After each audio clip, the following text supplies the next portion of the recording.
Understand, if you want your marriage to flourish, both partners need to give quality time. And quality time, really it means attention. That's what it means. It's not clock time, it is attention. It is that you sit down and you make everything clear and then you pay attention. And that's what it is. Focused attention, undivided attention, and you listen. And also, dear husbands, dear men, understand as well, and this is something that is mentioned in the very famous book, Men Are From Mars, Women Are From Venus, and jokes aside, it really is a very good book, a very good book. I strongly encourage all of you. The author is a very religious Christian, and there's nothing in the book that is un-Islamic. Really, there's hardly anything I can even think of that is even remotely un-Islamic. It's just a book of psychology, and it's about men and women, how different they are.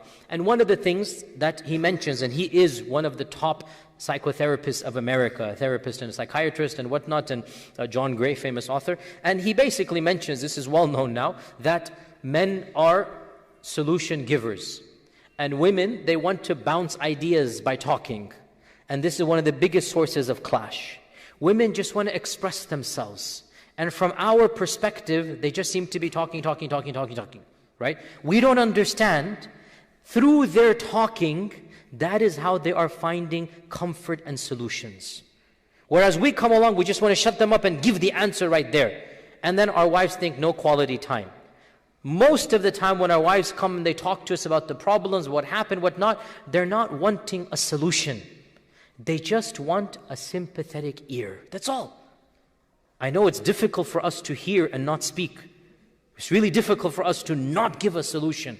But give it a try. Just listen and empathize. Just say, that must have been difficult. Yeah, I can see why you were frustrated. Just comment. And you will see how, rather than trying to solve immediately, just listen. Just listen. Bismillah, walhamdulillah, wassalatu. And then, would you like me to offer a suggestion now, or is you just wanted to, air it out? You even just ask and then see what happens. Psychologically, men and women are very different. When I come to you for a problem, the only reason I'm telling you my problem is what? I want a solution. Or else I would never come to you for my problem, right? Why would I tell you my problem unless I think you might have an answer for me? That's why I'm coming to you. Well, we don't understand, us men, women are different. They talk through their problems by talking about the problem. And they'll find their own solution even if you don't give it. It's not the main concern what you're going to say. So that is quality time, language number 2. Language number 3. Language number 3 is the language of gift giving. The language of giving something to the other. A physical item that is handed over by one to the other. And our Prophet ﷺ explicitly mentioned this as a language of love in a hadith that is only 2 words. 2-word hadith that explicitly affirms that gifts are a language of love. What are the 2 words? Tahaddu, tahaddu, tahabbu, tahaddu, tahabbu. Tahaddu, tahabbu.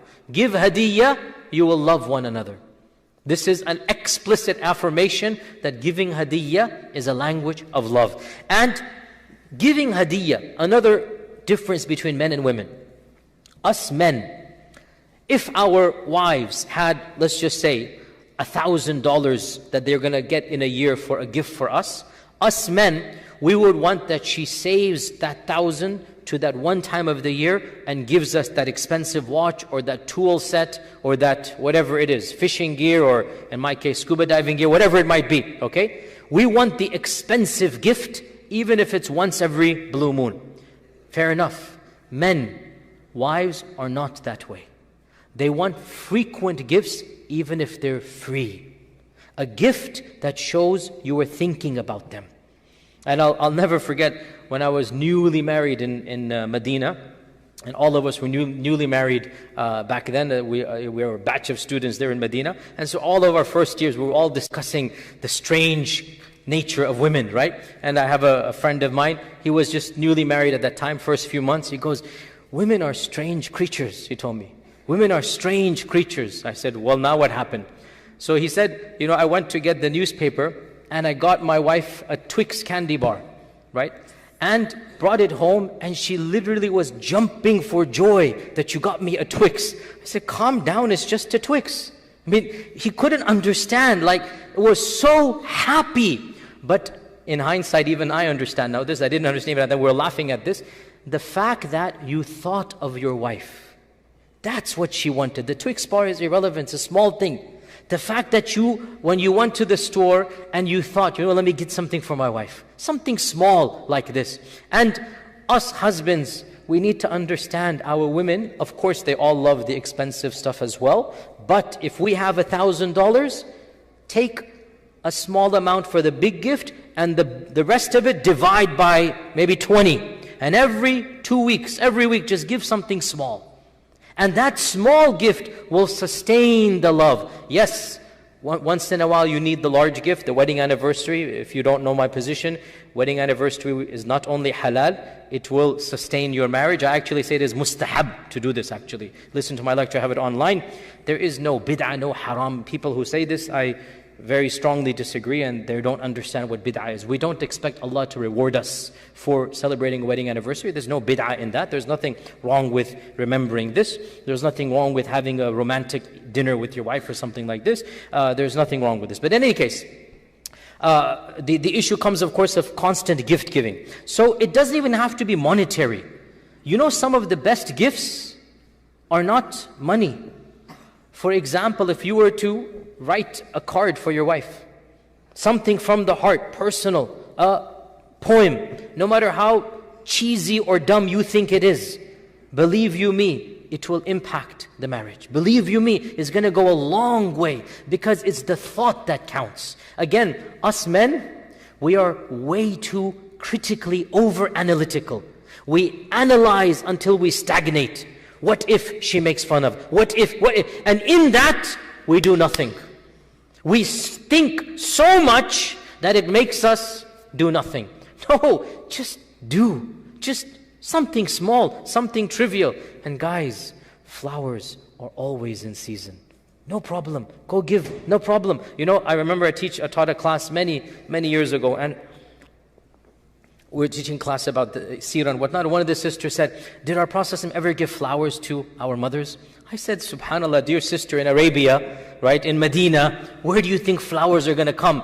But I will tell you, and I gave her many romantic examples. Of them is the Prophet ﷺ drinking some milk, taking the milk of Aisha, and he turned the glass around, and where her lips came, he made a point to put the lips, right? Where her lips were, she handed the glass this way. Aisha said he turned it around, and he looked at me, and where my lips were, he then did that. Something so small. This is what we call romance. Something so trivial. So the point is, you want to demonstrate to your wife that you're thinking about her, you're loving her. And in our culture, this is cultural. How do you express love? In our culture, it is by giving a flower, giving a card. It is by remembering the day you got married. All of these things are meant to keep the marriage alive. And therefore, gift giving is one of the languages of love, and therefore make this a point. Husbands, don't think only of monetary gifts. Even something that is very small, even something that is free, like I said, like write something on a card, or if you're, some flower is there that is permissible for you to pluck, that will be something that, you just thought of me.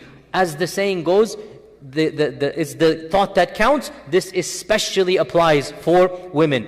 Us men, we're a little bit more selfish and greedy. We want the thought and an expensive gift. So for us, if our wives give us once every few months or year, we're happy. We got the big gift like that. But for women, it is the other way around. This is the third language of love. 2 languages left, inshallah, then we're done. The fourth language of love is the language of helping, the language of chores, the language of doing what is typically the responsibility of the other to do. You see, in every marriage, husband and wife, routine works out. One couple does this, the other couple does that. That's the routine. Every once in a while, each partner should try to do what is reasonable that the other partner typically does. Why? To demonstrate, I'm not taking you for granted. To demonstrate that I appreciate what you are doing. And this is, for example, a simple example is housework. Again, I'm not trying to say this is ideal. I'm simply saying the stereotypical norm is that women generally do more housework than the men. This is the stereotypical norm. I'm not saying it is Islamic or not. I'm just saying that's what usually happens. Husbands, If Aisha herself told us, radiallahu anha, that our Prophet ﷺ would milk his own goat, and he would mend his own shoes, and he would cook his own and prepare his own food. Now, Aisha said this. A lot of husbands jump on this and say, a lot of our wives. But I ask the women as well, do you think that Aisha would just sit and do nothing, radiallahu anha? What she is saying, our Prophet ﷺ was not a commanding husband. Do this, cook my food, mend my shoes. He was not like that. If something needed to be done and he could do it, he would stand up and do it. Now, do you think that Aisha would just sit and do nothing? No. When she is there, she will do it. But he's not the commanding type. This is the ideal situation. Of course, even in the household of the Prophet ﷺ, our mothers cooked. That's the default. We know this from many ahadith. She would prepare food and put it in front. But he would not be commanding, oh, this and that. And if something needed to be done, he wouldn't say, fetch me water. He would stand up and do it. And if Aisha saw, she would go and do it for him. But he wasn't that commanding type. So it's really important that both husbands and wives, they try to appreciate what the other is doing and not take it for granted. Husbands, if your wife is the one that is regularly cooking, every once in a while just say, you know what, you're cooking, I see you mashallah every day, today let's go out. Or even more than this, and I hope my wife's not sitting here because I never do this, cook yourself. I'll be the first to say this is not possible for me. I don't want to food poison my children. So in my case it would not be allowed to cook. I'm embarrassed to say I have not cooked a meal, a proper meal, since my bachelor days. But that's because I don't know how to cook. Unless you want to say boiling eggs or something, that's fine. But it's not my forte. If I do it, I will completely mess up the food. But my wife knows this. If she's sitting here, she can testify to this. My wife knows this. I say, anytime you cannot cook, no problem, we will order out. You have an open license from me, no problem. I'm not putting any burden on you. If you cannot cook, no problem. Just tell me, we'll order, or we'll go out, or we'll order something, no problem. I don't want to put that burden on you. So point is, there should be give and take. That whatever is the default, right? Suppose, the husband typically does one chore, whether it's the garbage taking, whatever. Once in a while, let the wife take charge and say, I appreciate what you're doing. What this shows is that you're not taking the other person for granted, and you're appreciating what they are doing.